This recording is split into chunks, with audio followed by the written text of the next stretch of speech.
Hey guys! Tonight, we set out across a world without fences, where the horizon seems to run away from you, no matter how far you ride. Imagine a sky so wide, it makes you feel like a flea on a carpet. And that carpet is the steppe, endless grassland that stretches from Hungary all the way to Mongolia. You can smell the sharp bite of sagebrush in the air, hear the low rustle of grass stirred by the wind, and see your own breath clouding in the morning chill. It's beautiful, sure, but let's not pretend. Without the right skills, you probably won't survive this. Food doesn't wait politely in a marketplace stall here. It gallops, bleats, or flies, and you have to chase it down. Water can vanish for miles, and a storm can flatten you and your herd in minutes. So, before you get comfortable, take a moment to like the video and subscribe. But only if you genuinely enjoy what I do here. And while you're at it, drop your location and the time you're watching in the comments. It's always fun to see this community light up across the world. Now, dim the lights. Maybe turn on a fan for that soft background hum. And let's ease into tonight's journey together. You trudge into the steppe as the morning sun rises, a glowing red coin on the horizon. There are no walls, no cozy thatched cottages, no neat village square waiting for you. Just a rolling sea of grass that hides wolves, marmots, and the occasional rider who might be friend or trouble. The ground is spongy from last night's dew, and the hooves of your pony sink slightly, leaving dark imprints.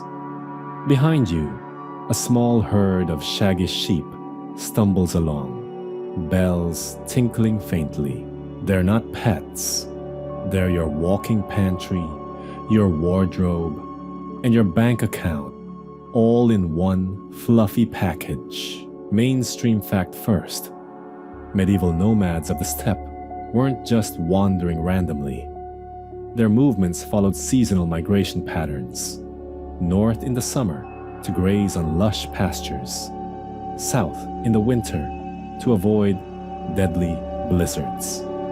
Entire tribes timed their lives with the pulse of the grass itself. No grass, no herds. No herds, no life. It's that simple and quirky tidbit. Some nomadic groups believed that their horses could sense when pasture land was tired.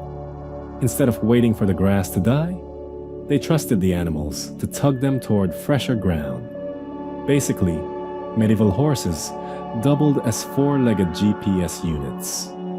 Though, unlike your phone, they might also spook at shadows and toss you off for no reason at all. Your eyes catch movement on the horizon. A caravan? No. Too few camels. Maybe hunters.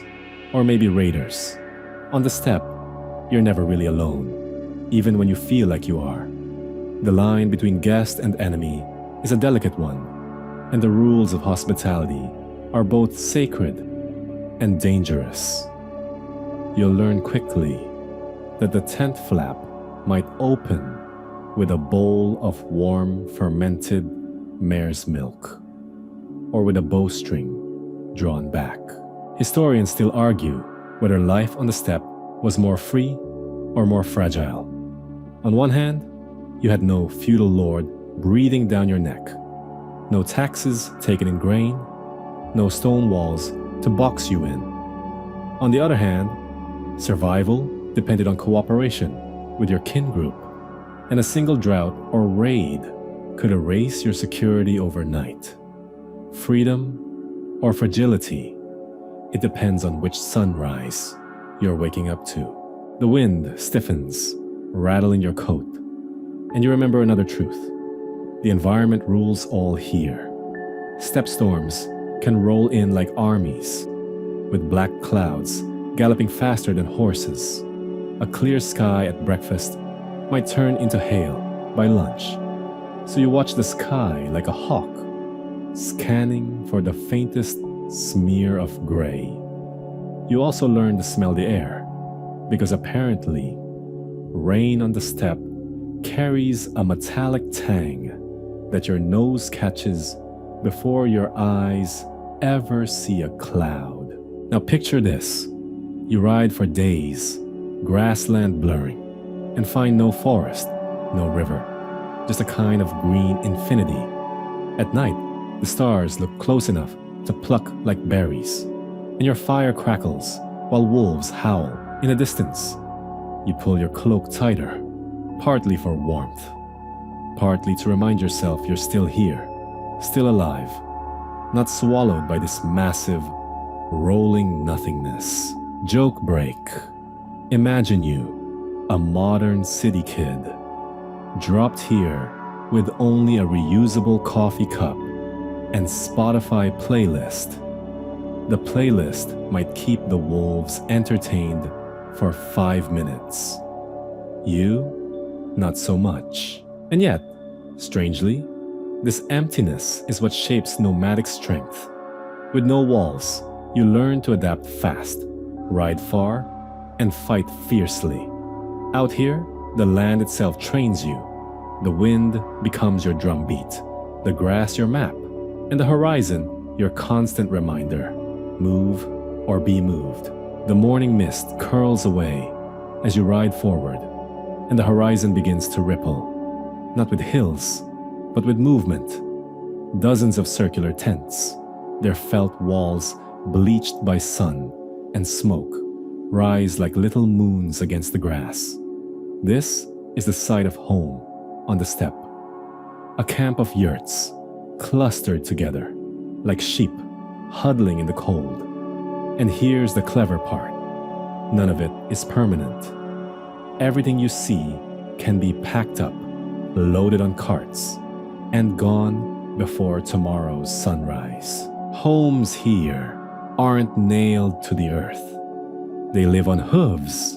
You dismount, stretch your stiff legs, and catch the smell of dung smoke in the air. It's not exactly Chanel No. 5, but out here, dried animal droppings are the cleanest burning fuel around. Yurts, also called jirs in the east, aren't just shelters. They're masterpieces of portable architecture. The walls fold like a fan.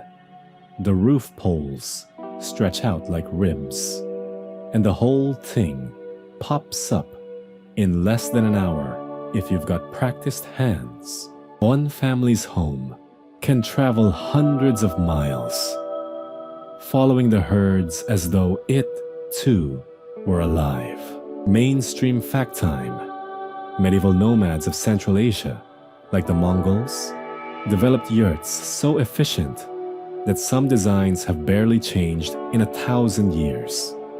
Archaeological remains, medieval travelers' notes, and even surviving steppe communities show the same circular shape, the same felt layers, and the same central smoke hole that let fires burn indoors without choking everyone to death. Quirky tidbit: the felt covering was often waterproofed with mare's milk. Yep, you read that right. Fresh milk was beaten, fermented, and even sprinkled on the walls to keep out rain. Imagine explaining that to your modern insurance company. My roof leaks. No problem.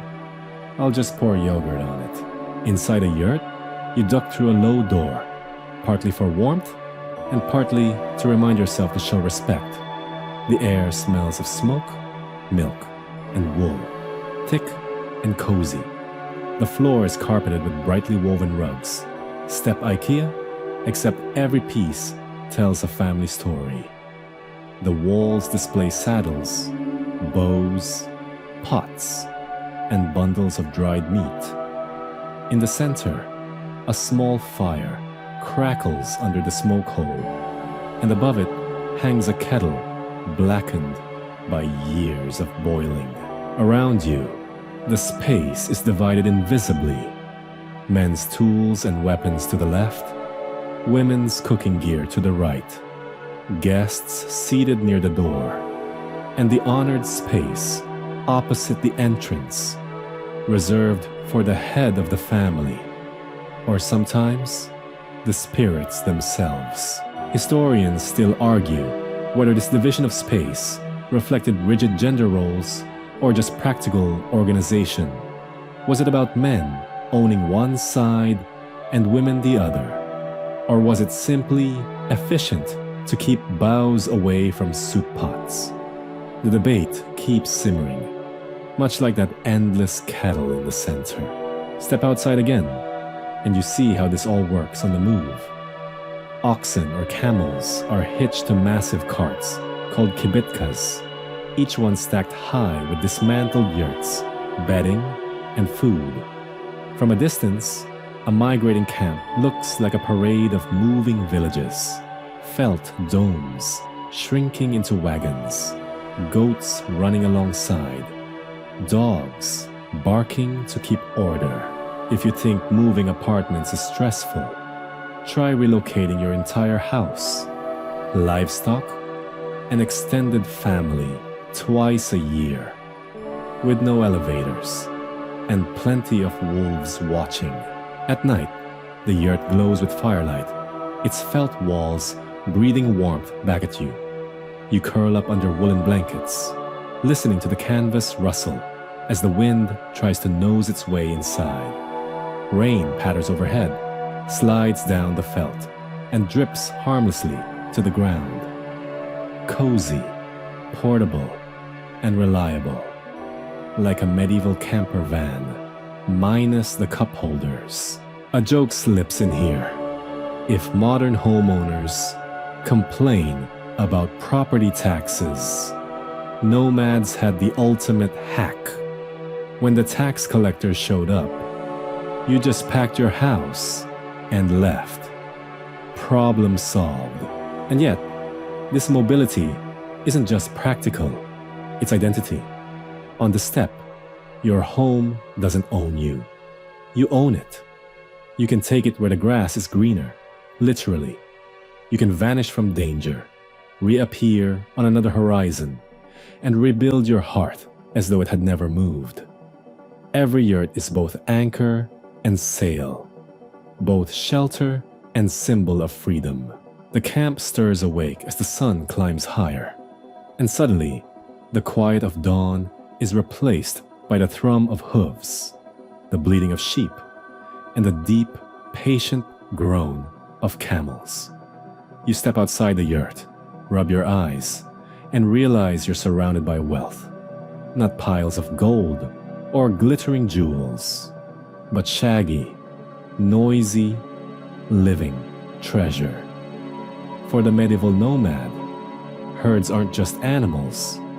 They are currency, pantry, wardrobe, and insurance policy, all rolled into one. A man counts sheep, like a banker might count coins, tapping each one with a stick as it squeezes past the pen. A young girl darts through a cluster of goats, already confident at spotting which ones are healthy and which might lag behind.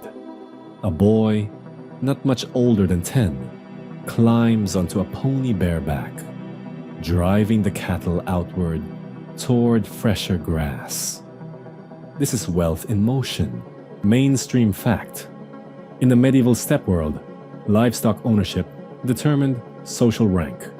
A powerful Khan could command tens of thousands of animals, while a struggling household might scrape by with only a handful. Sheep gave milk, meat, and wool. Horses provided transport, war power, and prestige. Camels carried burdens, and goats filled in the gaps with everything from hide to cheese. Livestock weren't just resources, they were life itself. Quirky tidbit. Steppe people sometimes judged a man's generosity not by how many animals he owned, but by how many he slaughtered for guests. Hosting a feast where you killed 10 sheep for outsiders was a flex that said, "See, I've got plenty more where that came from." So yes, medieval nomads invented the ultimate version of treating your friends out. Except the bill was paid in woolly corpses. Your ears prick at the whistle of herders calling across the grassland. The sounds carry, rising and falling like a song. The herds respond almost like a living tide, pushing outward to graze. You're struck by the choreography. Dogs darting in arcs, riders circling, animals shifting in rhythm. It's messy, sure, but it works. Historians still argue whether nomads genuinely managed their herds in the modern sense, or simply followed where the animals led. Some believe steppe herders had detailed grazing strategies, rotating pastures to keep grass healthy. Others think it was more reactive. If the animals survived, so did you. Either way, you quickly learn that humans and animals here live in constant negotiation, not domination. You kneel to scoop a handful of sheep's wool snagged on a bush. It's coarse, oily with lanolin, and yet you know it can be spun into thread for tents, clothes, and ropes. Overhead, a hawk circles, waiting for a chance at the weaker lambs. You can feel how precarious this wealth is. Too much snow, and whole herds might starve. Too little rain, and pastures wither. A single raid could strip you of everything, and still, there's joy in it. You watch children laughing as foals chase each other across the meadow.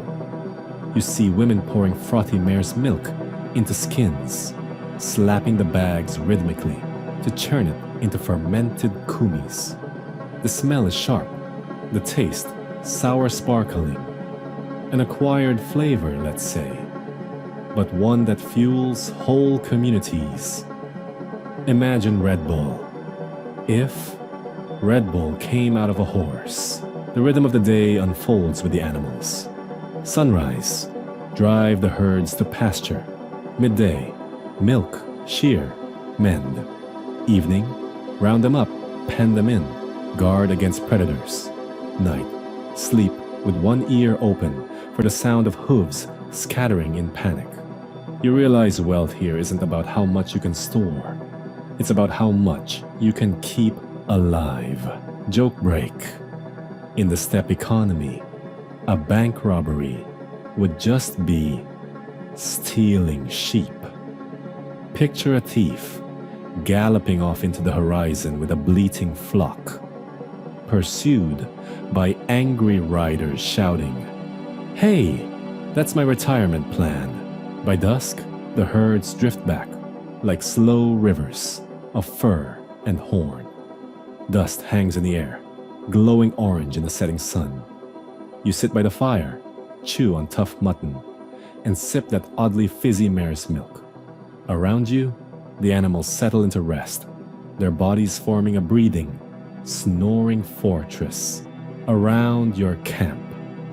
Tomorrow, they'll move again, and you'll follow, because on the steppe, wealth walks on 4 legs, and your fortune grazes beneath the stars.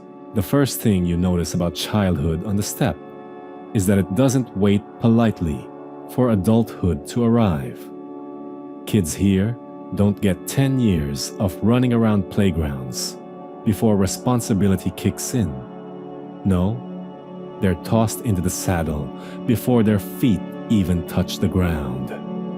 You wake up one morning to see a boy no taller than your waist clutching the mane of a shaggy pony, wobbling like a jelly bean, while his mother calls encouragement from the yurt doorway. By the time most kids in settled villages are still learning their alphabet, steppe children are mastering reins, arrows, and the art of survival. You can hear laughter ring across the grass as a group of youngsters play a riding game. They gallop in circles, leaning down so far they nearly scrape the ground, then pop back up like spring-loaded toys.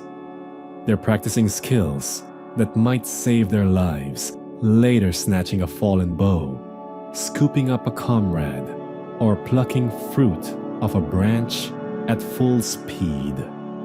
To them, it's just a game. To the adults watching, it's training in disguise. Mainstream fact: steppe societies relied on early riding education to maintain their military edge.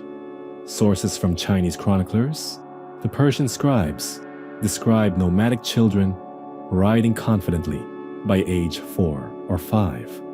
By adolescence, many could shoot arrows at full gallop, a skill that would terrify armored knights and organized infantry for centuries. Quirky tidbit: archaeologists in Mongolia once found a child's saddle made from bone and wood, clearly sized for a tiny rider. Some scholars argue it might have been a training device, like a medieval version of those plastic toy cars toddlers scoot around in. Imagine handing your kid a miniature saddle instead of a tricycle. Steppe parenting at its finest. You wander closer to a cluster of children sitting cross-legged in the grass, carving small arrows from reeds. One boy proudly shows you his tiny bow, strung with horsehair. He draws it back with exaggerated seriousness, aiming at a marmot hole. The arrow flutters 3 feet before nose-diving into the dirt, and the kids collapse into giggles. Still, you can sense it. Give them 5 more years, and they'll be deadly. Historians still argue whether nomadic childhood was harsher than that of settled peasants. On one hand, kids learned practical skills early, enjoyed close family ties, and often shared in the freedoms of mobility.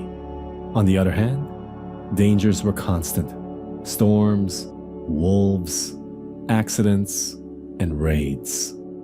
Was it better to chase sheep on horseback at 7, or to trudge behind a plow at the same age? The debate keeps going, but either way, neither version of childhood sounds like a Disney movie. By mid-afternoon, the children join the adults in small chores. Girls help milk mares, their hands sticky with froth, while boys help corral goats, shouting and waving sticks. You notice how every task becomes a lesson in teamwork. If a child slacks off, the whole herd suffers. If they succeed, the tribe eats. Responsibility isn't a lecture here.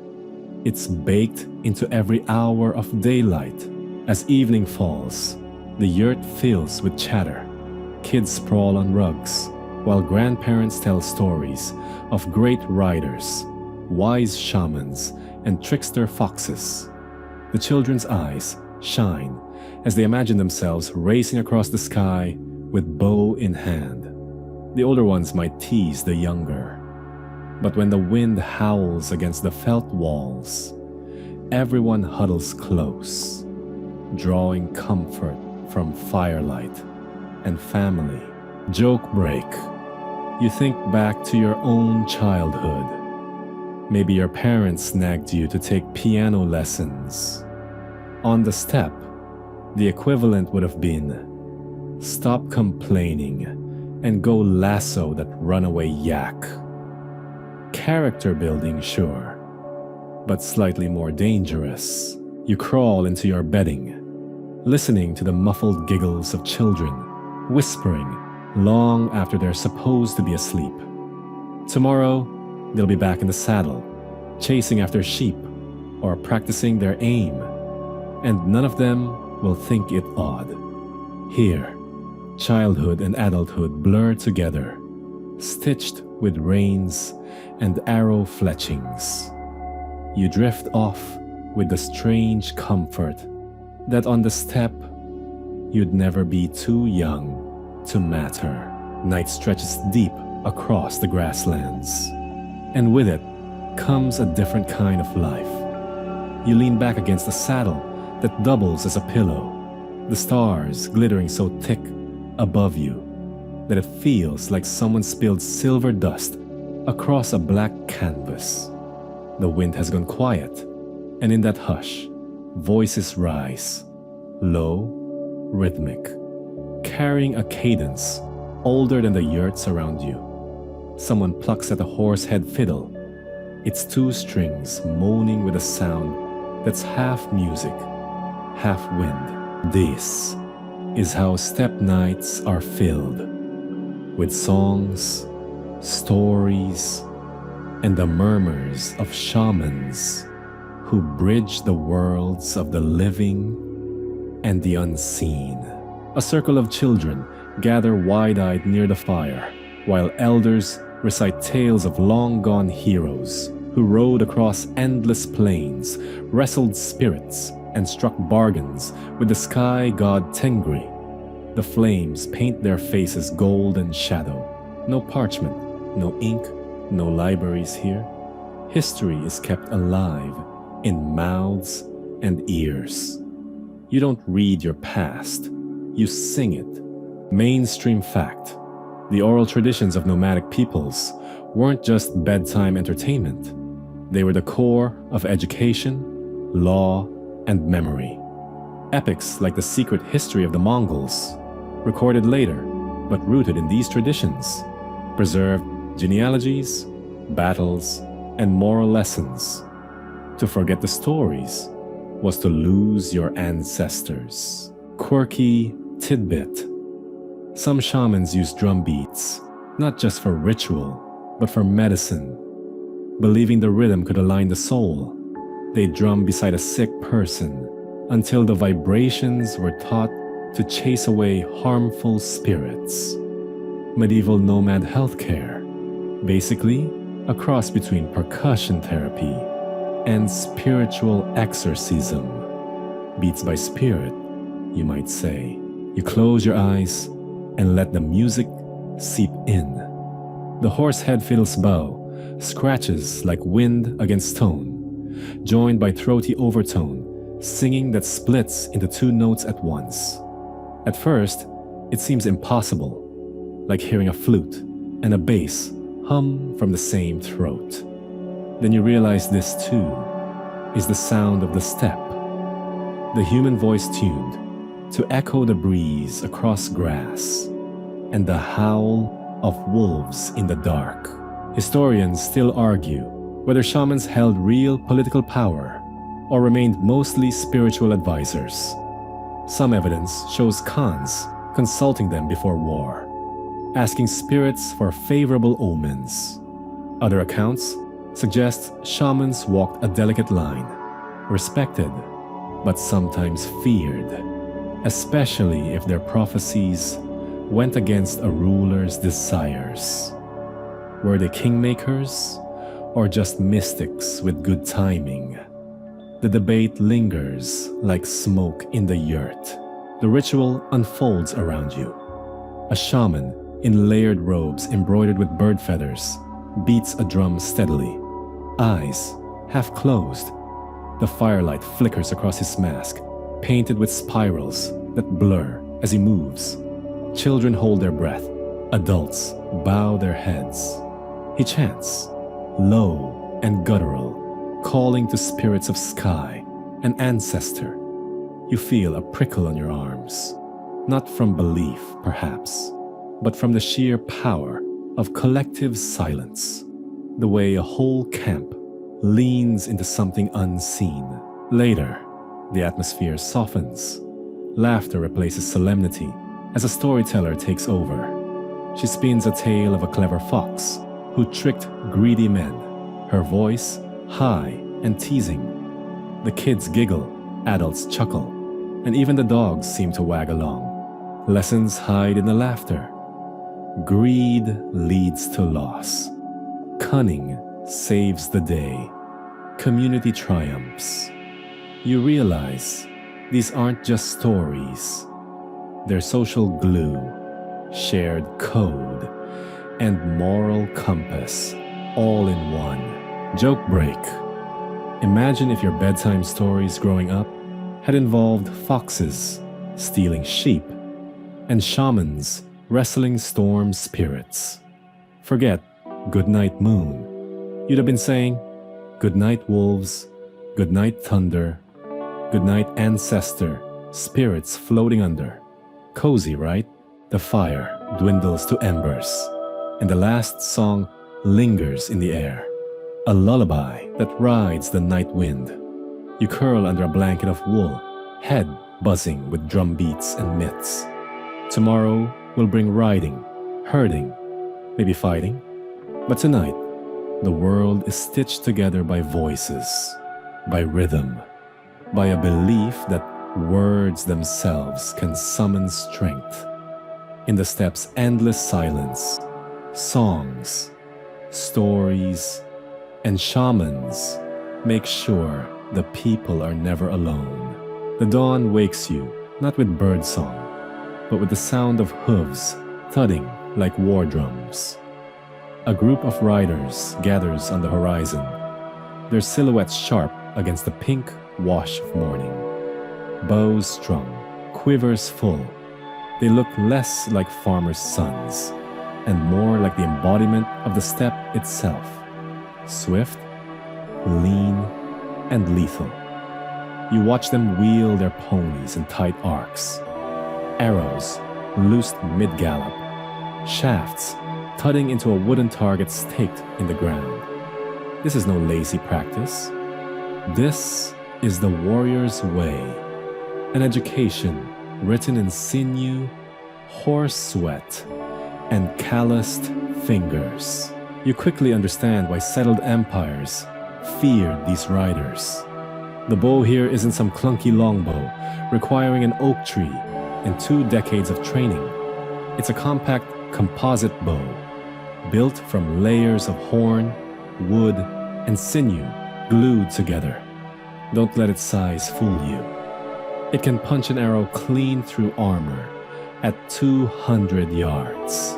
And because it's small enough to draw from horseback, a nomadic warrior can rain down arrows while galloping at full speed. A human storm cloud armed with sharp rain. Mainstream fact: the mounted archer was the backbone of nomadic military power. From the Huns to the Mongols, these warriors perfected hit-and-run tactics that left heavier armies baffled. A famous Chinese chronicler once wrote that trying to pin down steppe cavalry was like grasping at smoke. They came fast, struck hard, and disappeared before infantry could even form ranks. Quirky tidbit: warriors sometimes practiced archery by shooting at marmots, or even while chasing them. Imagine training for world conquest by hunting rodents that squeak indignantly as you thunder past. Somewhere, the marmots deserve credit for the fall of empires. The training never really ends. You watch a father demonstrate the Parthian shot, that dramatic move where a rider twists backward in the saddle, loosing an arrow behind him while retreating. His son mirrors him, nearly sliding off his pony, but grinning ear to ear. This wasn't just a trick. It was a trademark tactic, used to lure enemies into pursuit before shredding them with arrows from behind. It's basically medieval reverse psychology on horseback. Historians still argue whether steppe warriors were primarily disciplined military units or loose bands of skilled raiders. Some accounts emphasize strict organization under khans with decimal units, Groups of 10, 100, 1,000. Others describe chaotic swarms, relying more on instinct and kinship ties than formal command. Was it order, or the illusion of order masked by sheer speed? The debate rages on. The sun climbs higher, and the practice shifts. Riders unsheathe sabers, curved blades designed to slice cleanly in a gallop. They slash at suspended sheepskins, the blades whistling in arcs. Sparks of sunlight glint on iron, and you feel the hair on your arms rise. Later, they wrestle in the dust, grunting, laughing, and flipping each other with bone-cracking skill. Wrestling isn't just sport. It's a ritual of strength, respect, and endurance, performed in festivals and battle camps alike. By midday, the warriors take a break, drinking sour mare's milk and ribbing each other about missed shots. Their ponies stand tethered nearby, short, stocky beasts with the stamina of marathoners and the personalities of grumpy toddlers, small enough to live on scraps of grass, tough enough to survive blizzards. These ponies were the unsung partners of every conquest. Without them, no bow, no blade, no empire would matter. Joke break.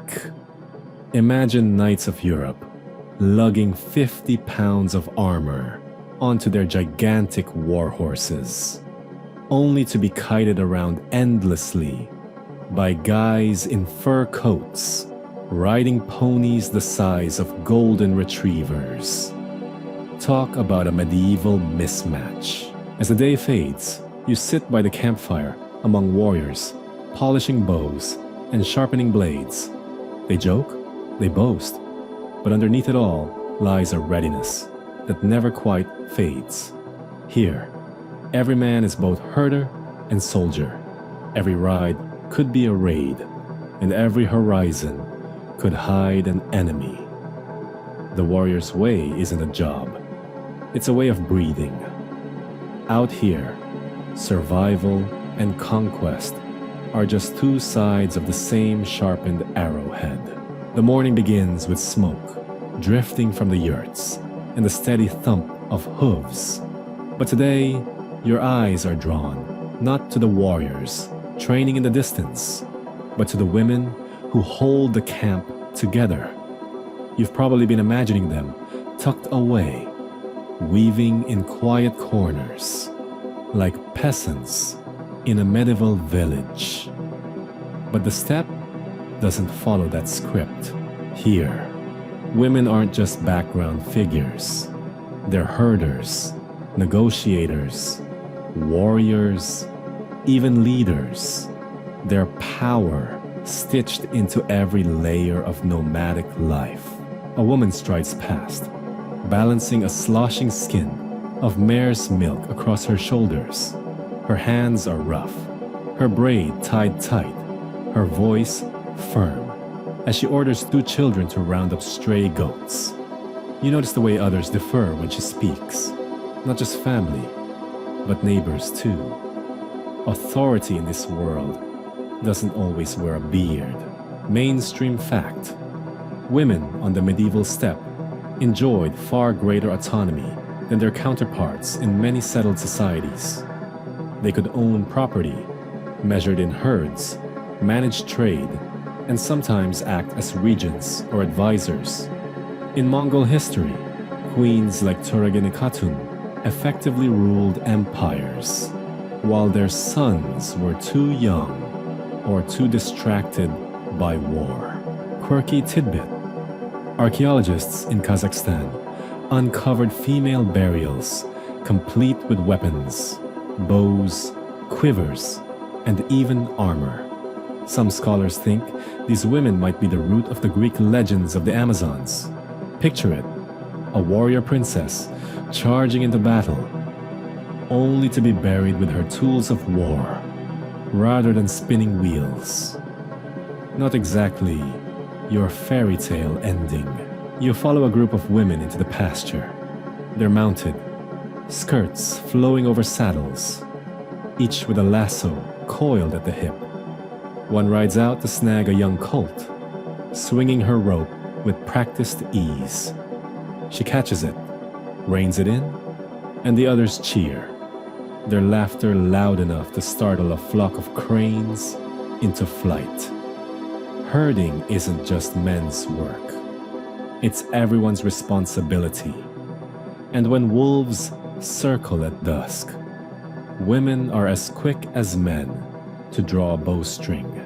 Historians still argue whether this relative equality was cultural necessity or cultural choice. Some suggest women's power came simply from the demands of nomadic life. If men were away raiding, someone had to run the camp. Others argue steppe societies genuinely valued balance, believing sky and earth, male and female, must share power. Was it pragmatism or philosophy? The answer shifts, like grass in the wind. At midday, you step into a yurt where women weave rugs dyed in brilliant reds and blues. Their fingers fly, knotting patterns of animals and swirling skies. Each rug is more than decoration. It's memory, myth, and advertisement rolled into one. Guests who enter will see not just the family's skill, but their story woven underfoot. One woman explains that a spiral pattern protects against evil spirits. Another laughs that it also hides spilled kumis stains. Practical magic, if you will. Later, you're invited to a feast. Women bustle around the fire, slicing meat, ladling broth, setting out wooden bowls. They also pour the fermented mare's milk, insisting guests drink deeply. Refusing would be rude, but drinking too much, well, let's just say, your stomach will stage a protest march later. Still, the hospitality is undeniable, and the authority behind it belongs to the women. They control the rhythm of the gathering, deciding who sits where, who is served first, and when the toasts are raised. Joke break. You imagine a medieval knight dropping in here, expecting to impress everyone with tales of dragon slaying, only to be told by a grandmotherly figure to get off his high horse and help churn milk. Equal opportunity, humility.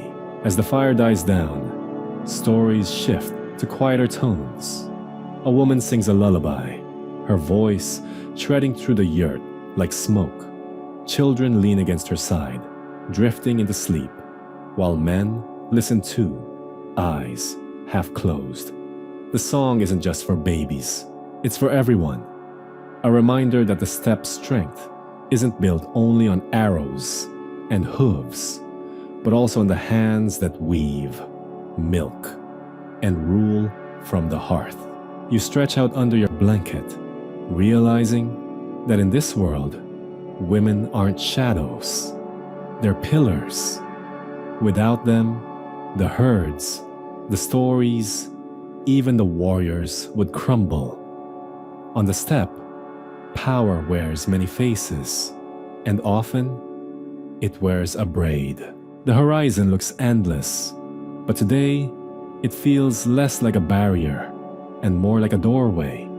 Beyond the waving grasses, beyond the ridge of low hills, lies the lifeblood of the steppe, the trade routes that connect one world to another.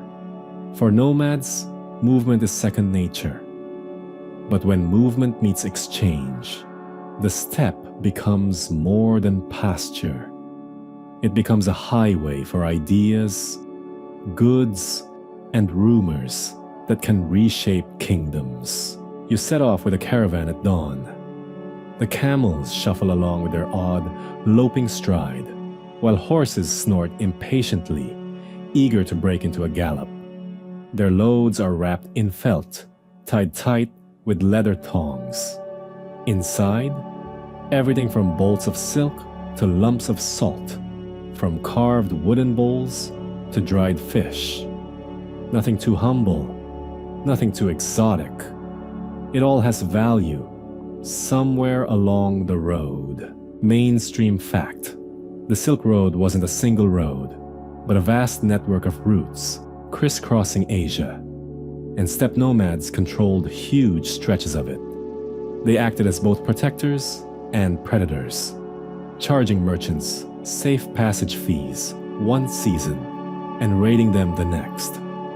Their mastery of horses meant they could appear from nowhere, a thunder of hooves on the horizon, to strike a deal or a fear. Your quirky tidbit: merchants in Central Asia sometimes carried live peacocks all the way to China as luxury gifts. Imagine being that poor bird, dragged across deserts and mountains, while traders argue about toll prices. It's a long way from strutting in a palace garden to bumping along in a dusty caravan. At the first stop, a market forms almost instantly. Bright fabrics unfurl in the wind, glinting like jewels in the sun. Peddlers hawk raisins, spices, and copper kettles. Nomads bring in butter, wool, and horses. Always horses. One steppe mare might fetch enough to buy silk that could dazzle a Persian courtier. You watch a deal unfold, voices raised, hands waving, eyes sharp. Bargaining here is less about words than about stamina. Whoever tires first loses. By evening, you're invited into a merchant's tent. The air is thick with the smell of roasted lamb, but your attention is caught by the odd mix of languages. One man speaks in Persian, another replies in Turkic. A woman translates into Chinese, and someone else mutters in Mongolic. It's a living babble, but somehow everyone gets their meaning across, especially when profit's on the line. Historians still debate whether nomads were primarily obstacles or facilitators of trade. Some records paint them as bandits who strangled commerce unless paid tribute. Others suggest they were indispensable brokers, creating safe corridors through hostile terrain. The truth? Probably both. Like the wind, nomadic policy could shift suddenly. Helpful one day, dangerous the next. The road continues. You ride alongside, lulled by the creak of wagons and the hiss of sand under wheels. A young trader shows you his prized good, a bundle of paper-making materials. Paper, he says, is worth more than silver in some places because it carries knowledge. The idea makes you pause on this barren road. The future of empires might be wrapped in such fragile sheets. Another caravan passes, this one carrying musical instruments. A lute plucks in the night, its notes mingling with the hum of insects. Traders grin as they share songs from distant lands. You realize the road doesn't only carry goods, it carries stories, laughter, and songs that echo long after the caravans move on. Late at night, you curl beneath a wool blanket. In the distance, the faint lights of another camp glow like a constellation fallen to earth. Trade is risky, exhausting, sometimes deadly, but it binds the steppe to the wider world, transforming endless grass into a crossroads of civilizations. Tomorrow the caravan will move again, and you with it. Another speck on the vast, shifting artery of history. The wind over the steppe is never silent. Sometimes it carries only dust and the scent of horse sweat, but other times it carries whispers of gods, prophets, and prayers. Out here, Belief isn't rooted in stone temples or carved idols alone. It's as mobile as the tents you live in, as shifting as the herds you follow. Faith, like trade goods, travels on hooves and wheels. By morning, the camp comes alive with small rituals. A shaman ties blue cloth strips to a lone tree, fluttering offerings for the sky spirits. Someone sprinkles fermented mare's milk on the ground, a sip for the ancestors before anyone else drinks. Every gesture says, the world is alive, and every breeze might hide a spirit listening. But beliefs are not sealed away. With every caravan, every captured prisoner, every wandering holy man, the steppe absorbs new gods. Zoroastrian fire temples once burned bright along the trade roads. Later, Buddhist monks carried scrolls tucked in their saddlebags, their chants echoing across the grass. And then came Islam, spreading not with armies at first, but with traders, scholars, and teachers who found welcome, or at least curiosity, among nomadic clans. Mainstream fact: by the 9th and 10th centuries, entire Turkic and Mongolic groups of the steppe had adopted Islam, especially near trade cities like Bukhara and Samarkand. Yet shamanic traditions persisted, woven into new practices. People might pray toward Mecca, but still leave food for spirits in the wind. Quirky tidbit: some nomadic shamans used mirrors in rituals, believing the shiny surface could trap wandering souls or reflect curses back at an enemy. Imagine riding through the steppe with a polished mirror tied to your saddle, not for vanity, but for spiritual warfare. One evening, you join a fire circle where merchants and nomads trade not goods, but beliefs. A Buddhist monk tells of compassion as the path to enlightenment, his voice calm, his hands steady. A Muslim scholar replies with verses of the Quran, his tone measured, his arguments sharp. The nomadic shaman grins, shakes his drum, and insists that the spirits of the mountains will outlast both. And everyone laughs, because on the steppe, no one god seems able to silence the others. Historians debate just how deeply foreign religions took root among the nomads. Were conversions sincere, or were they political, a way to build alliances with powerful neighbors?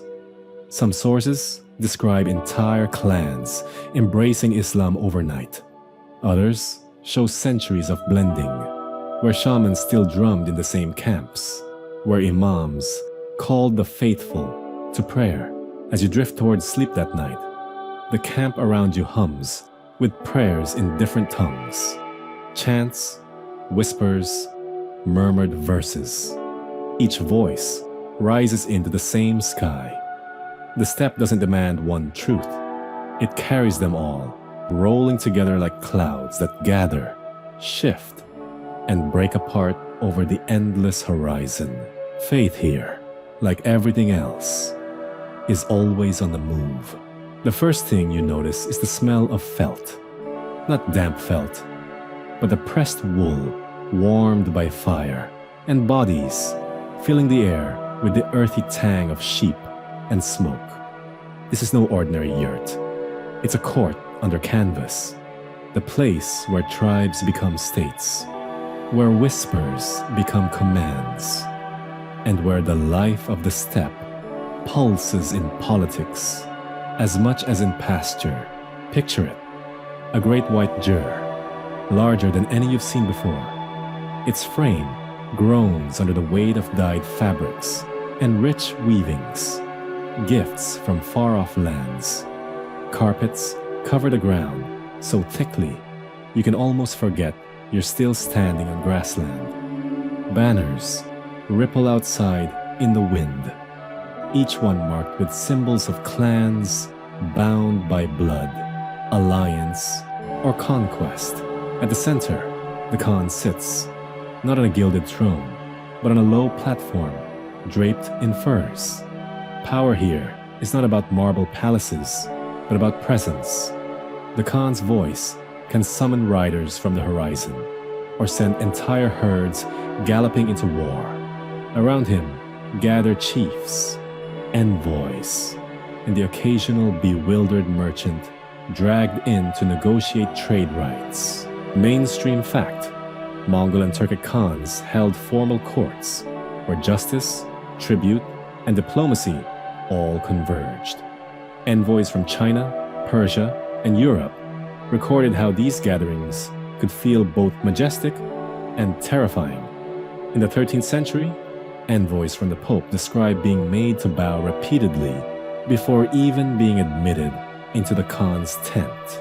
Quirky tidbit: one Persian chronicler noted that a Khan once held an entire audience while drinking kumis continuously, refilling his bowl again and again.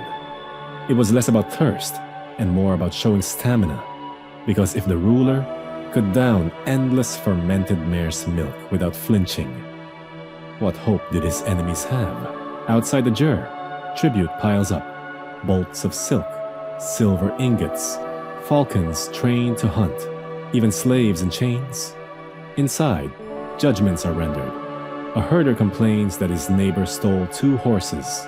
The Khan listens, strokes his beard, and orders compensation.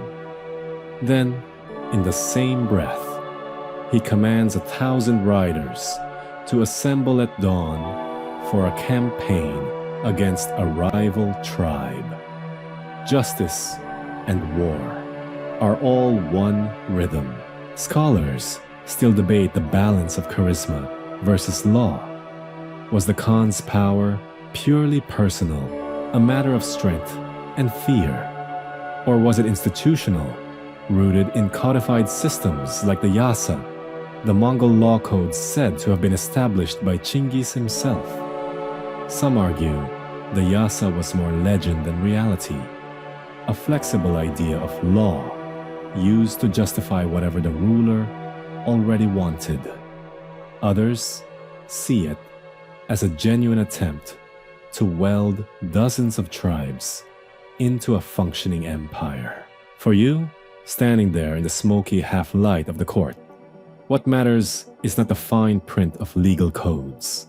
It's the atmosphere, the way everyone, from seasoned warriors to foreign diplomats, leans forward when the Khan speaks. No walls, no stone halls, just canvas and felt. And yet, this fabric palace governs a world in motion. As night falls, torches flare, musicians pluck horsehead fiddles, and singers weave praises of the Khan's victories into the air. A messenger bursts in from the dark, kneels, and delivers news. Another tribe has submitted. The Khan nods, barely interrupting the feast. This, too, is the rhythm of steppe politics. Swift, flexible, unyielding. You leave the court under canvas with the echo of voices in your ears. Out here, where nothing is fixed, not homes, not borders, not gods, the authority of the Khan is the closest thing to permanence. And even that is stitched together, like the felt above your head, by threads that must always be renewed. The steppe is wide, but never empty. If you ride far enough in any direction, you'll find smoke rising from another camp, the silhouettes of riders in the distance, the scent of other herds drifting on the wind. Out here, no tribe exists in isolation, and so much of nomadic life turns on a single question: will those neighbors be allies or rivals? You can almost feel the tension at every meeting of tribes. A feast could mean the sealing of a marriage alliance, or the beginning of a blood feud. A gift of horses might symbolize friendship, or it might be a test, an unspoken dare to reciprocate with something greater. Mainstream fact: the steppe world was a patchwork of shifting alliances. The Xiongnu, the Turks, the Mongols, all of them built their power not just through war, but through careful diplomacy. Genghis Khan in particular was a master of balancing friends and enemies, forging ties with some clans, even as he annihilated others. His empire rose not from brute force alone, but from weaving a web of sworn brothers, vassals, and marriage ties. Quirky tidbit: there's a record of one Mongol leader cementing a peace deal by swapping horses with his rival. Except, he intentionally gave away the crankiest, bite-happy stallion in his herd. It was both a gesture of friendship and a cheeky reminder: trust, but don't expect kindness. Sometimes, alliances came through blood. A daughter might be married off to secure the loyalty of a neighboring khanate. A son might be fostered in another tribe's household, raised among supposed allies to prove trust. And sometimes, it was less about family and more about falcons, furs, and tribute. You scratch my back, I'll raid your enemies, was as common a contract as any parchment treaty. But rivalries burned just as hot. A stolen herd, an insult at a feast, a failed promise of dowry. These could spark battles that roared across the plains. Because if horses were wealth and herds were lifeblood, then raiding was simply another form of negotiation. Take what you need, fight if you must. Make peace when it suits you. Scholars still argue: were nomadic alliances fragile, fleeting things, mere handshakes before the next betrayal? Or were they, in fact, surprisingly resilient? After all, many tribes kept long-standing pacts, and the great confederations that rose from the steppe sometimes held together for generations. The truth might be that loyalty and rivalry were never opposites here. They were two sides of the same saddle, always shifting with the ride. Imagine yourself at one of these gatherings: a massive tent, steaming platters of mutton, the sharp tang of fermented mare's milk. Chiefs toast one another, clasp wrists, make oaths. Outside, the warriors eye each other's horses, calculating who would outrun whom if things turned sour. You hear laughter, but beneath it, you sense caution, the kind of brittle politeness that could collapse into violence with a single wrong word. Tonight, they are allies. Tomorrow, perhaps rivals again. On the steppe, loyalty is as portable as the yurts, as flexible as the herds. It lasts as long as it serves survival. You ride away under a canopy of stars, thinking of the strange balance that keeps this world turning. It isn't walls or borders that bind people here. It's trust, tested constantly, like reins pulled tight and loosened again. Allies today, rivals tomorrow, and sometimes both at once. The horizon of the steppe has always been wide enough to swallow kingdoms. Yet sometimes, out of those endless grasses, an empire rose, fierce, fast, and seemingly unstoppable. You feel it in the air when a leader is more than a chieftain, when a single tribe grows into a force able to pull dozens, even hundreds, into its orbit. These were the empire builders of the steppe, men whose vision was as vast as the land itself. It begins small, a warrior with charisma, skill, and a reputation for fairness, or for mercilessness, depending on the story. He gathers followers, brothers in arms, bound not by blood, but by loyalty. Horses and herds become armies, yurts become moving courts. Before long, tribes that once fought bitterly are brought together beneath one banner, sometimes willingly, often not. Mainstream fact: steppe empires were not accidents of chaos. They were deliberate creations. The Xiongnu Confederation in the 3rd century BCE challenged China itself. The Gokturks carved out a realm from the Altai to the Black Sea. And of course, the Mongol Empire, under Chinggis Khan, became the largest contiguous empire in world history. These builders weren't just raiders.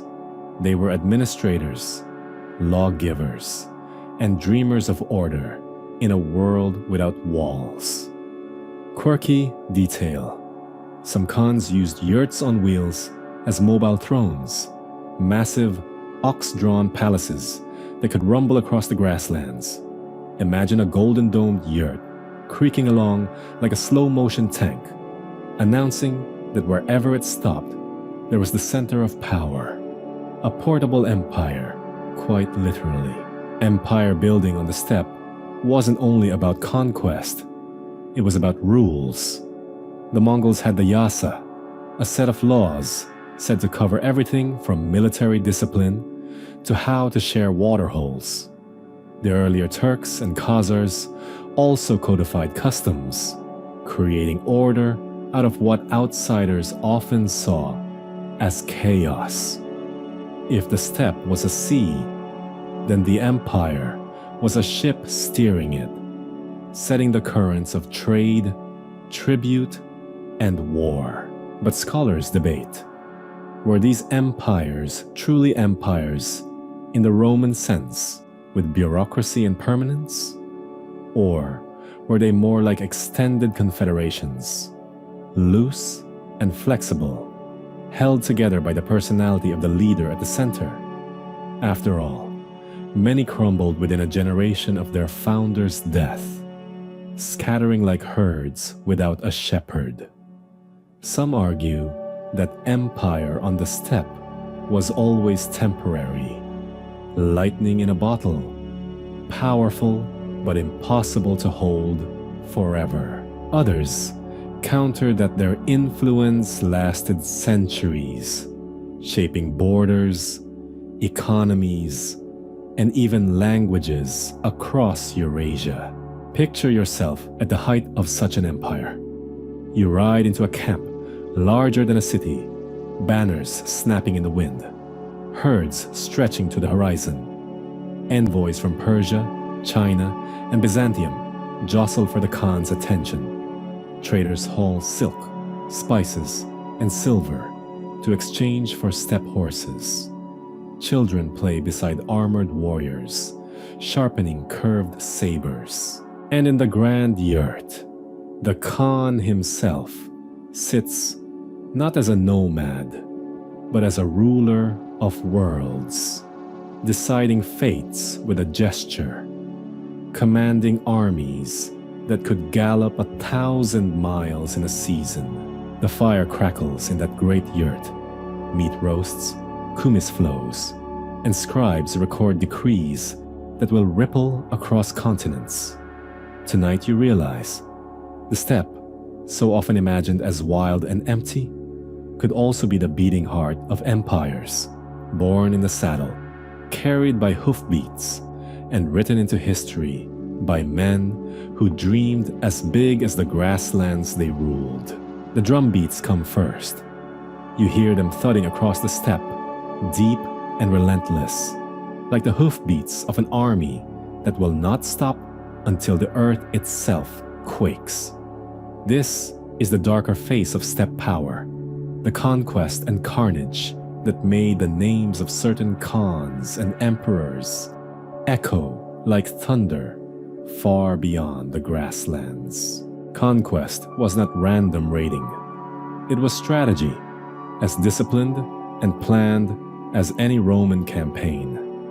Armies of the steppe were marvels of organization, tens of thousands of horse archers who could travel farther and faster than anyone else, surviving on dried meat and mare's milk, while their enemies struggled with baggage trains. A single rider could cover 200 kilometers in a day, and a mounted army could appear like a storm cloud on the horizon, vanish into the wind, and reappear hundreds of miles away. Mainstream fact: the Mongol campaigns of the 13th century were among the most devastating in history. Genghis Khan's armies leveled cities from Samarkand to Kiev. His grandson Hulagu sacked Baghdad in 1258, ending the Abbasid Caliphate and killing hundreds of thousands. The destruction was so immense that some historians argue whole regions took centuries to recover. Yet to the steppe empires, this was less about cruelty and more about control. Resistance brought annihilation. Surrender often meant incorporation and protection. Quirky detail: Mongol soldiers carried tiny silk shirts under their armor. Why?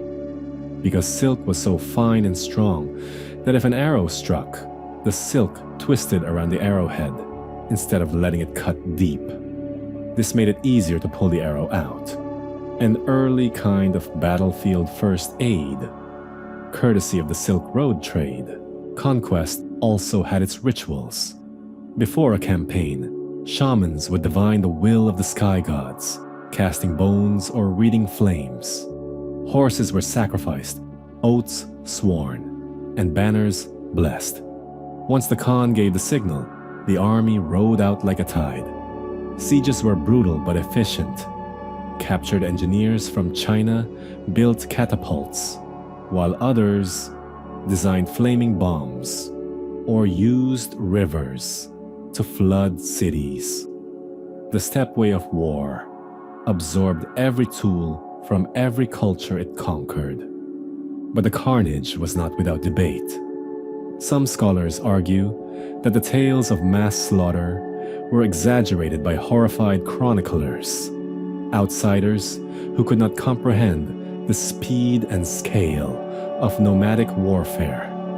Were the Mongols truly genocidal, or were they simply using terror as a weapon, psychological warfare, to break resistance before it began?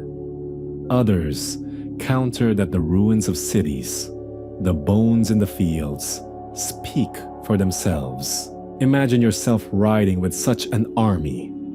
The night before battle, the camp is a sea of flickering fires, each soldier tending his horse, his bow, his blade.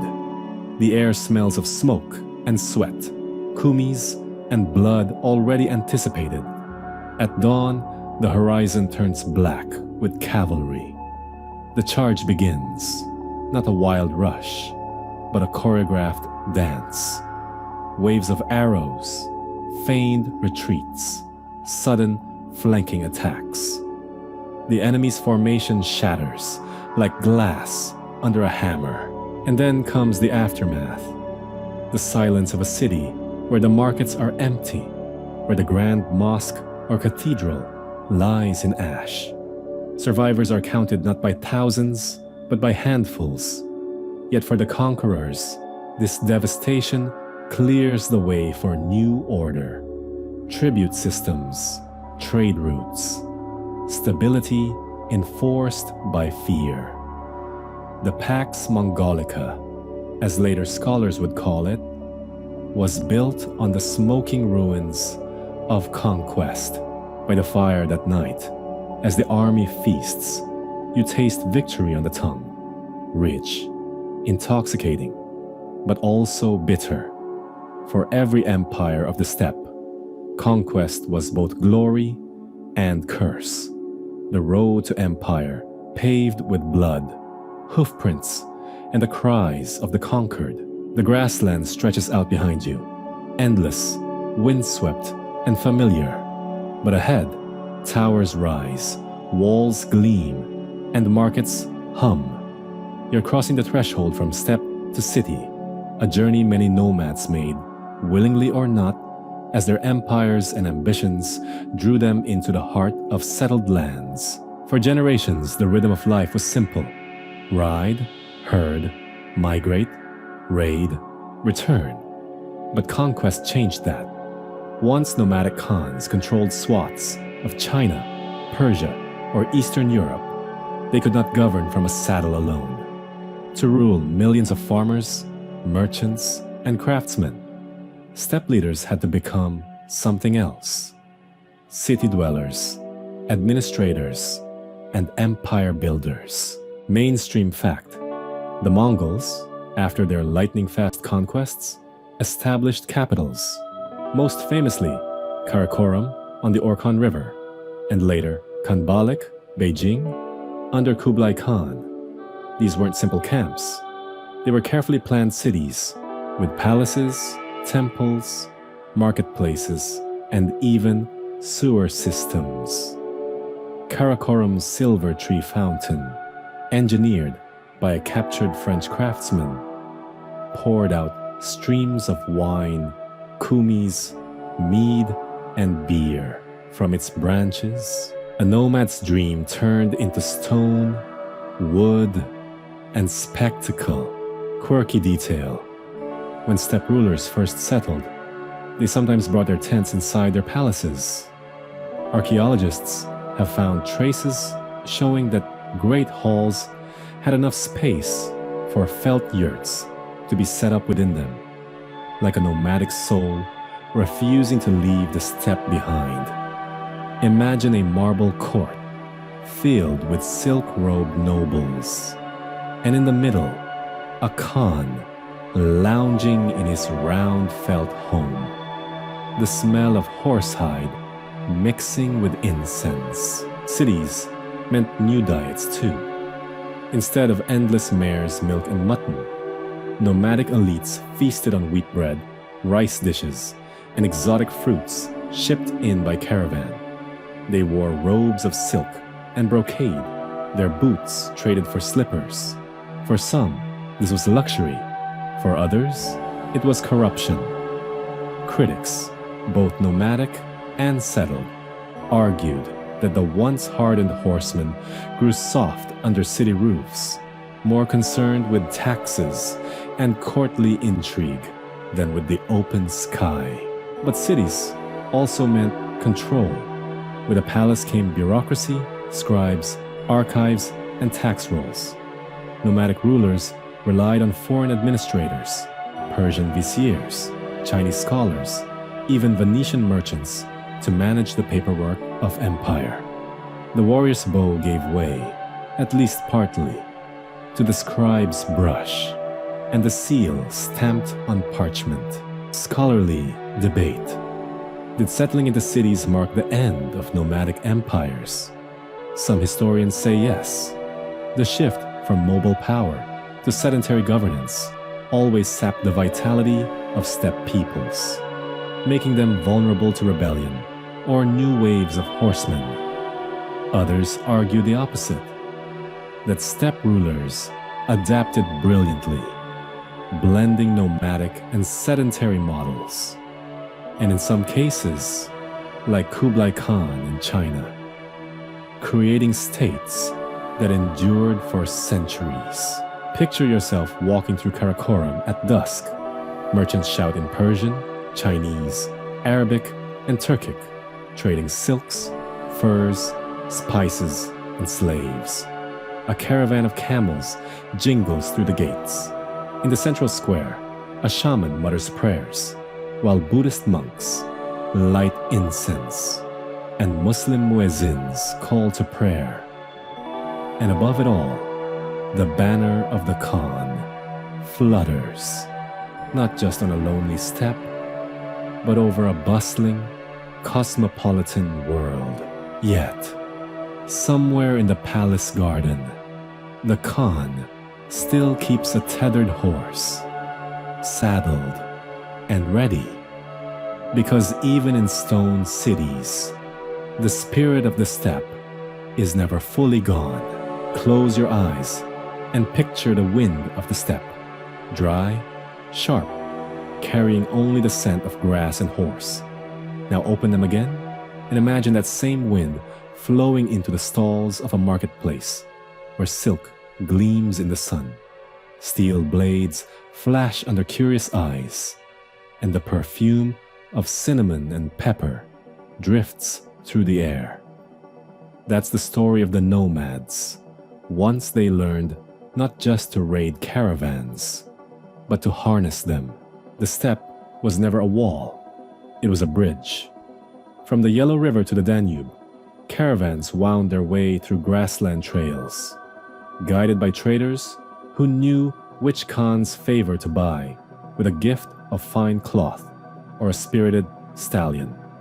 The nomads, in turn, became both gatekeepers and profiteers of this global highway. Mainstream fact: by the 13th century, under the Pax Mongolica, the Silk Road became safer than it had been for centuries. Caravans could cross from China to Persia under a single political umbrella, guarded by mounted patrols and protected by relay stations that supplied food, horses, and shelter. This was when silk flowed westward in bolts, when Chinese paper spread to Europe, when Persian glassware dazzled in Beijing, and when gunpowder technology began its long journey toward the battlefields of France. Quirky detail: travelers describe how you could buy dried fish from the Black Sea, almonds from Samarkand, and bamboo paper fans from Hangzhou in the same bazaar stall. One Persian merchant complained that his camels returned home with packs not just full of silk, but also with fleas that had hitched a ride all the way from the steppes. Global trade came with global pests. The nomads, long thought of as destroyers, proved to be remarkable connectors. They taxed caravans, ran way stations, and sometimes even acted as middlemen. Khans themselves developed a taste for luxury goods: silk-lined tents, jeweled saddles, gold-embroidered bridles. One chronicler describes a Mongol noble drinking kumis from a Chinese porcelain bowl, wearing a Persian sash, and sitting on a carpet woven in Anatolia. The world was literally stitched together on his person. But trade wasn't just silk and spice, it was also steel. Steppe horsemen introduced lamellar armor, composite bows, and new cavalry tactics to the settled powers they conquered. At the same time, they adopted and spread technology: stirrups, crossbows, siege engines. Some inventions were borrowed, others improved, and still others repurposed in creative, terrifying ways. The mingling of steppe mobility with Chinese engineering and Islamic metallurgy created a new age of warcraft. And of course, there were spices: cinnamon, cloves, nutmeg, black pepper. The things Europeans would later risk oceans for were once carried by sweating camels across dusty steppe roads. To a nomad who lived on mutton and mare's milk, the flavor of exotic spice must have felt like tasting another world.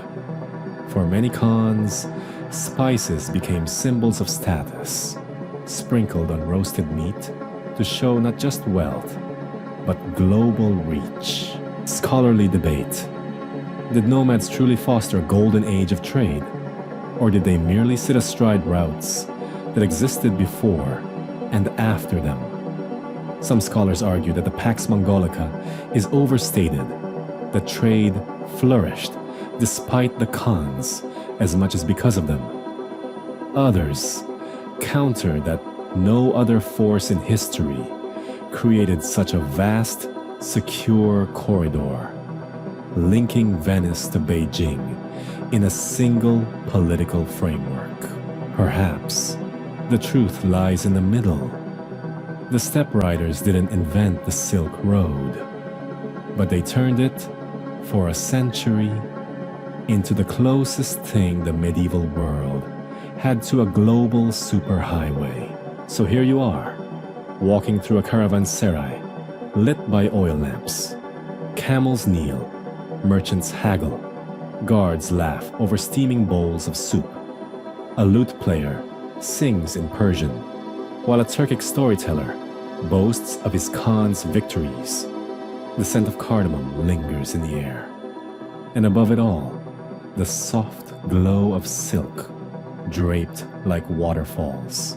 From every stall, the steppe might still be endless, but now it's woven with silk, sharpened with steel, and scented with spice. And through it, the nomads, once just wanderers of the grass, became brokers of the world. The grass sea of the steppe is quiet at night, but if you lean close, you can almost hear the echoes of countless tongues drifting with the wind. Turkic, Mongolic, Persian, Chinese, Arabic, Slavic. Languages traded like goods, stitched together in marketplaces, and whispered in royal tents.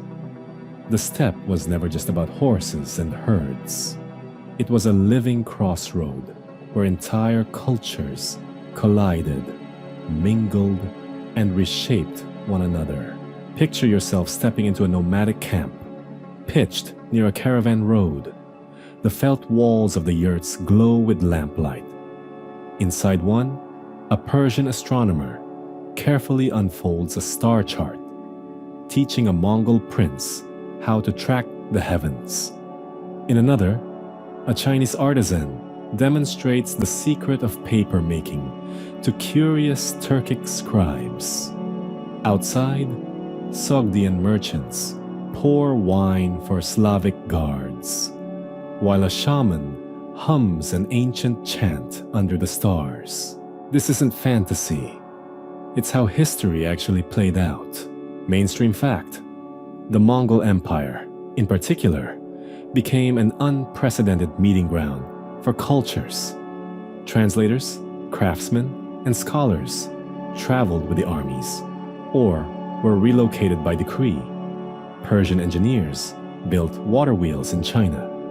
Chinese doctors treated ailments at the Ilkhanid court in Persia. Islamic mathematicians worked in the Yuan dynasty's offices.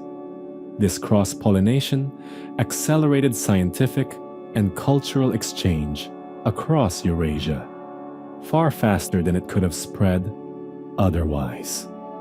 Quirky detail: the Mongols even had an official postal system, the Yam, with relay stations every 25 to 30 miles. Couriers carried not just royal decrees, but also gossip, recipes, songs, and sometimes even pet animals as diplomatic gifts.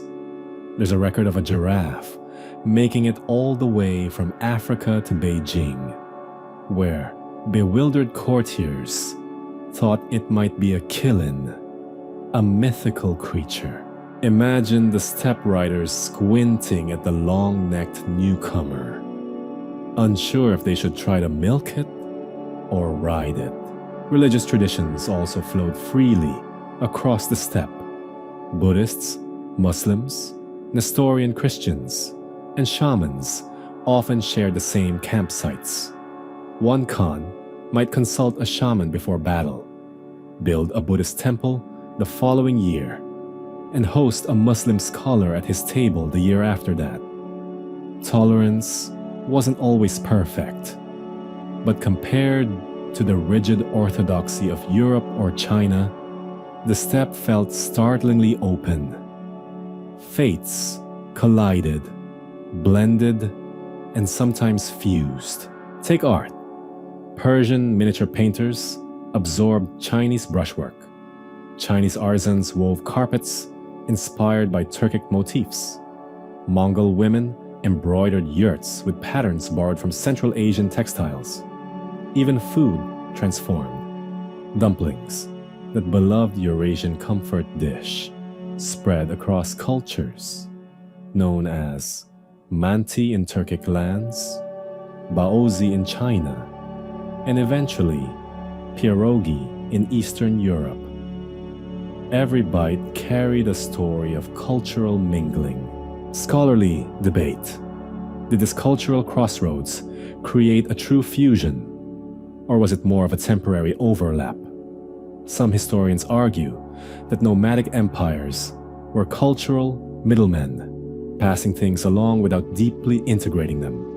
Others insist that the hybrid art, architecture, and religious practices that emerged, especially in Central Asia, were genuine blends, not just borrowed ornaments.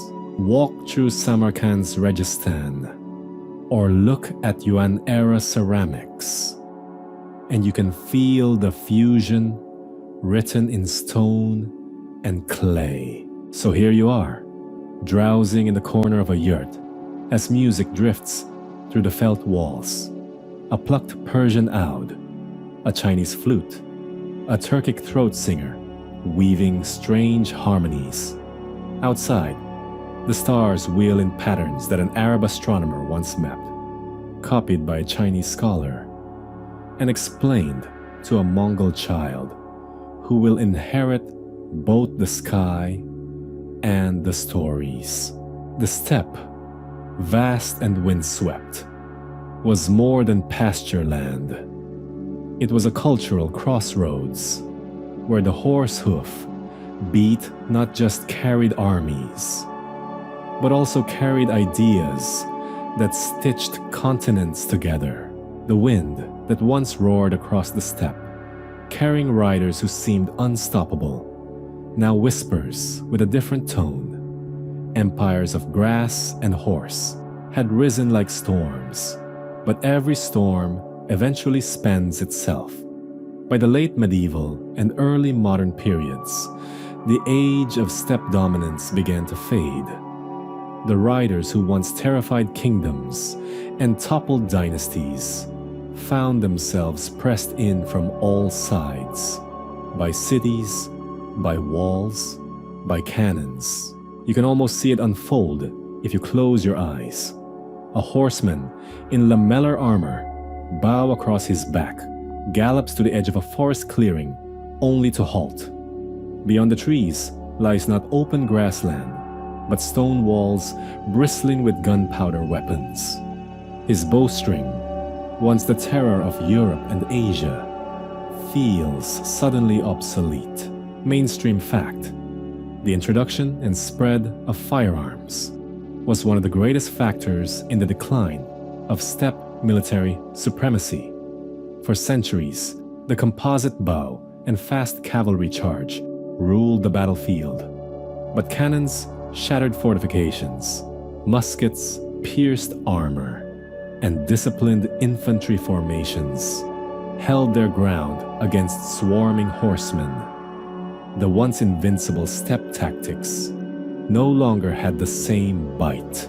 Quirky detail: some nomadic groups tried to adapt, strapping small cannon to wagons or carrying primitive handguns while still on horseback. Imagine the chaos of a rider attempting to reload a matchlock musket while bouncing at full gallop, trying not to set his own saddle blanket on fire. Not exactly the elegant art of archery that their ancestors perfected. The steppe itself was changing too. Expanding empires, Ming China, Muscovite Russia, the Ottomans, began fencing off and absorbing grazing lands. Russian settlers plowed fields deep into Siberia. Chinese dynasties extended their walls and built garrisons along the frontier. Slowly but surely, the endless horizon shrank. Economics shifted as well. Trade routes once controlled by steppe peoples became dominated by settled empires. The Silk Road dwindled as sea routes opened, bypassing the caravans that had sustained nomadic wealth for centuries. Gold and spices now sailed on waves, instead of bouncing in saddlebags across deserts. Scholarly debate: Was the decline inevitable, or could the riders have adapted? Some argue that nomads were too rooted in their horse-based lifestyle to transition into gunpowder empires effectively. Others point out that the Ottomans, Mughals, and Safavids all had nomadic origins and did adapt by blending steppe traditions with urban, bureaucratic states. Perhaps it wasn't the riders that declined, but the purely nomadic lifestyle that proved unsustainable in a gunpowder world. And yet, even in decline, the steppe peoples didn't simply vanish. Many became mercenaries, frontier guards, or integrated into the very states they once raided. Cossacks along the Russian frontier carried steppe traditions into a new hybrid culture. In Qing China, banners of mounted archers still performed, though now in service of emperors rather than khans. Picture the twilight of a camp on the open grasslands. The yurts still stand, fires still crackle, children still chase foals at dusk. But beyond the camp, smoke rises from a distant factory, and the sound of iron wheels on rails replaces the thunder of hooves. 1,000 years of dominance begins to dim. Like embers fading in the fire, the riders who once ruled half the world now find their place as legends, as mercenaries, or as fading shadows on the steppe. But in memory, in songs, in stories, in the stubborn endurance of nomadic families who still roam even today, the spirit of the riders lingers. The age of conquest has passed. The thunder of hooves that once shook empires has quieted into memory. Yet somehow, the steppe and its riders never really disappeared. They transformed. If you lean back and let your imagination wander, you'll find that the romance of the nomad lingered long after their political power faded. Settled peoples began to paint the horsemen of the grasslands as symbols, sometimes of terror, sometimes of freedom, always of something larger than life. Think of the way poets in Persia or Russia wrote about the nomads: wild, untamed, dangerous, but also alluring. The steppe was both a threat and a dream, a place where ordinary rules did not apply. For farmers tied to fields and kings trapped in courts, the idea of a life lived beneath the stars, moving with the seasons, felt both frightening and intoxicating. Mainstream fact. Across Europe and Asia, settled societies mythologized the nomads after their decline. In Russian folklore, the Tatars became both villains and romantic figures. In Persian literature, Turkic horsemen were celebrated in epics as much as they were condemned in chronicles. Even the Mongols, who had once been remembered as destroyers, were later woven into national myths as noble ancestors by the very peoples they once conquered. Quirky detail. In 19th century Europe, artists and adventurers obsessed over Oriental horsemen. Painters in Paris and Vienna filled canvases with dramatic images of galloping riders in flowing robes, sabers flashing in the sun. Never mind that the artist had never set foot in Central Asia. Half the time, they were working from costume props, rugs, and a stuffed horse in the studio. The romance of the nomad became more fantasy than fact, but the allure remained irresistible. The steppe also lived on in music and storytelling. Folk songs about the Cossacks, Kyrgyz, and Bashkirs carried melodies that imitated the rhythm of hooves. Poets in Hungary and Poland claimed descent from steppe horsemen as a badge of fierceness and freedom. even where real yurts had long since given way to wooden cottages. The myth of the wandering rider still tugged at people's imaginations. Scholarly debate. Was this romance a true cultural appreciation, or a way of taming and neutralizing the memory of conquest? Some historians argue that once nomads were no longer a military threat, settled peoples could safely romanticize them as noble savages or picturesque relics. Others suggest that the steppe lifestyle genuinely embodied a sense of freedom and movement that sedentary peoples envied. Perhaps both are true. The romance was part nostalgia, part projection. Even modern national identities drew on this legacy. Kazakhstan, Mongolia, and Kyrgyzstan all celebrate their nomadic roots in festivals of eagle hunting, horse racing, and yurt building. Mongolian wrestlers still perform the eagle dance before matches, echoing the movements of warriors who once rode with Genghis Khan. The romance isn't just painted on museum walls.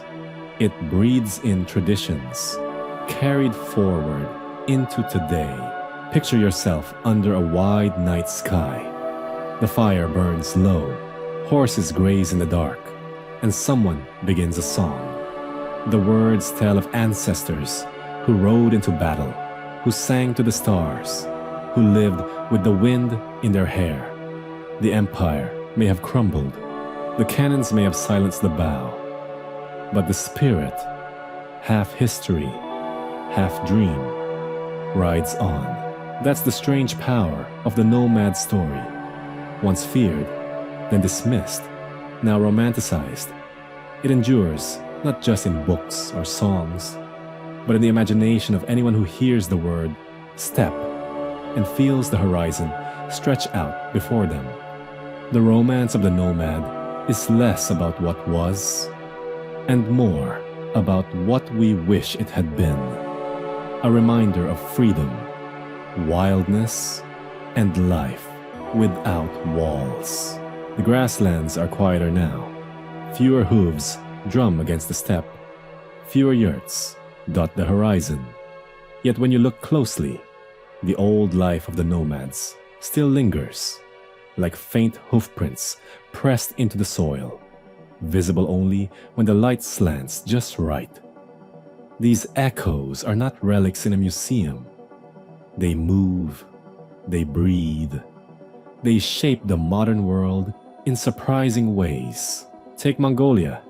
Here, nearly a third of the population still lives a pastoral nomadic lifestyle, tending herds of horses, sheep, goats, yaks, and camels. Their lives are more complex than the romantic image might suggest. Yes, they move with the seasons, but now they may use motorcycles to herd their flocks, solar panels to charge their phones, and satellite dishes to watch wrestling matches under the same skies their ancestors gazed at. Tradition hasn't disappeared. It's wired into Wi-Fi. Mainstream fact: nomadism is still alive in Central Asia today.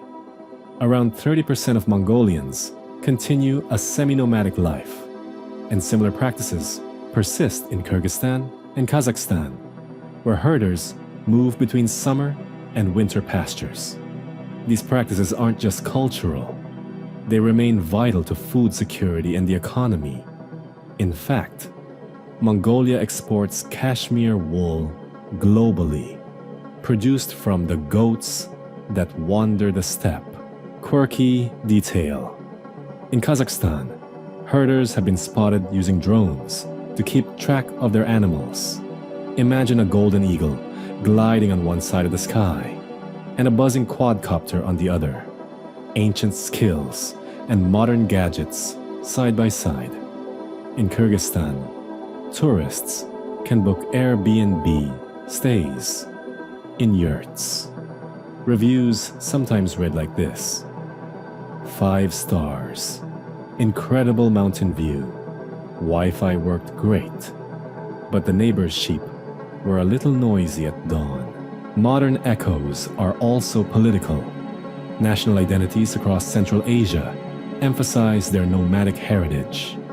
The Kazakh national flag even bears a golden eagle, while the Mongolian state emblem features the wind horse, a spiritual symbol of freedom and vitality.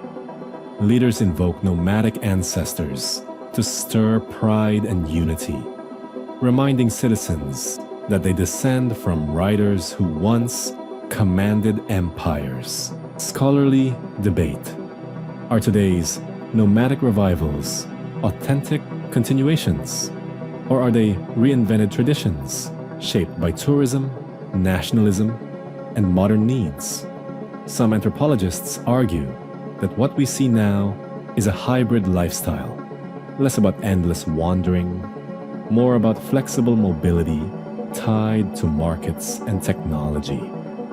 Others say that this is precisely what nomadism has always been: adaptive, resilient, and pragmatic, able to survive by bending with the times.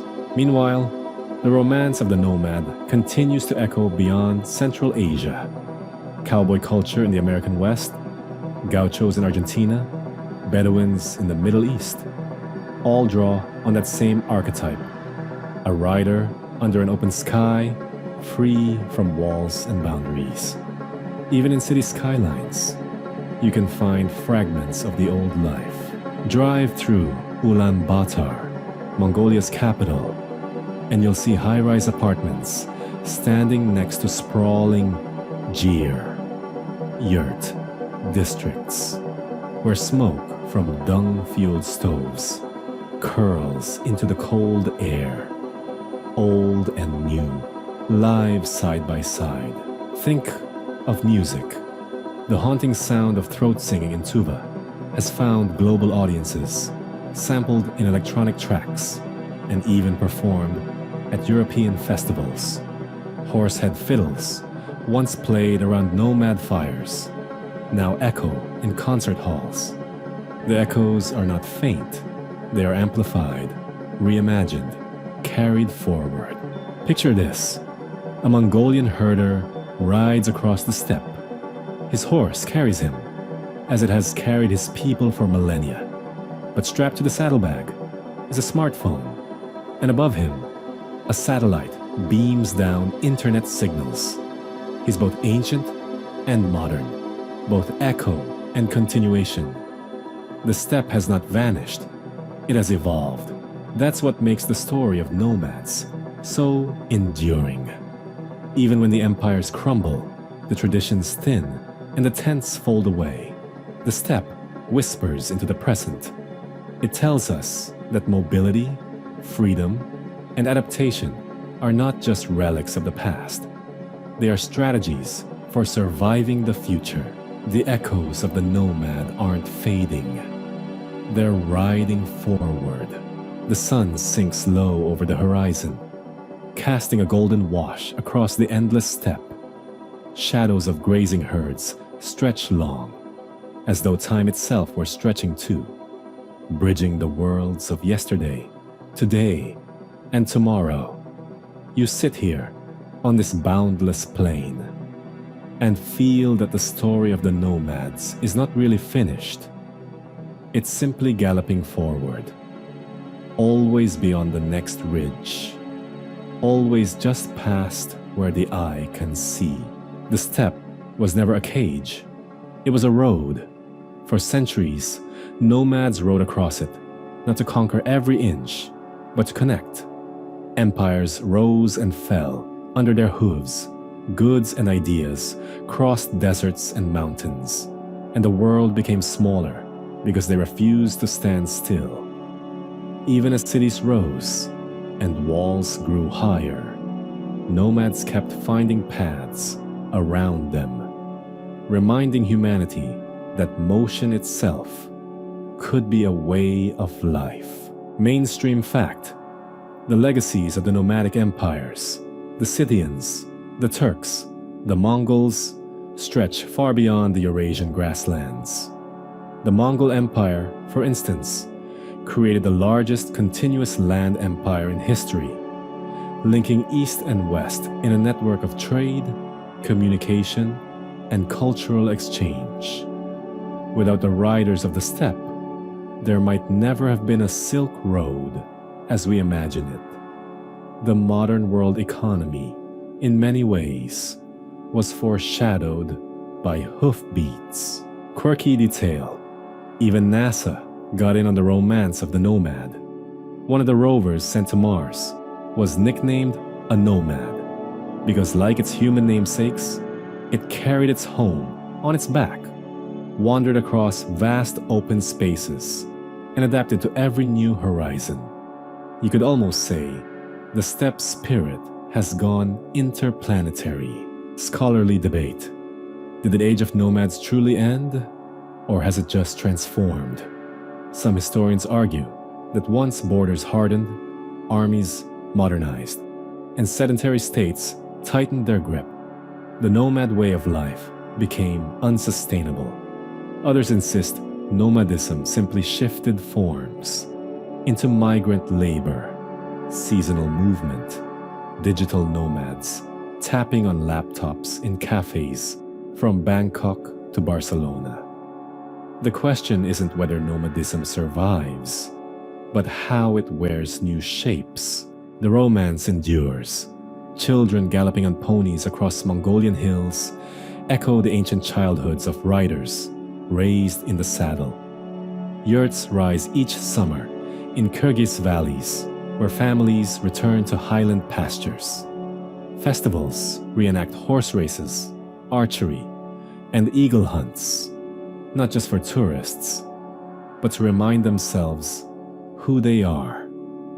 Nomadism may no longer rule empires, but it still rules the imagination, and perhaps that's the point. The horizon isn't a boundary, it's an invitation. The steppe whispers that life doesn't have to be rooted in stone and mortar, that movement itself can be a home, that freedom can be carried in the heart, not just in the herd. Picture yourself here, one last time. The wind tugs at your cloak, carrying scents of grass and smoke. A horse waits patiently nearby, reins slack, ears flicking. The sun is setting, but the sky ahead glows wide and open. You swing into the saddle, the leather creaking beneath you. With a gentle nudge, your mount surges forward, hooves pounding the earth in rhythm with your heartbeat. The horizon stretches before you, limitless, waiting. The nomad's story does not end in decline, or in textbooks, or even in museums. It lives in the motion, the freedom, the courage to chase the next dawn. Their spirit rides on, reminding us that there is always another horizon. Beyond it, perhaps, the story continues. Sweet dreams.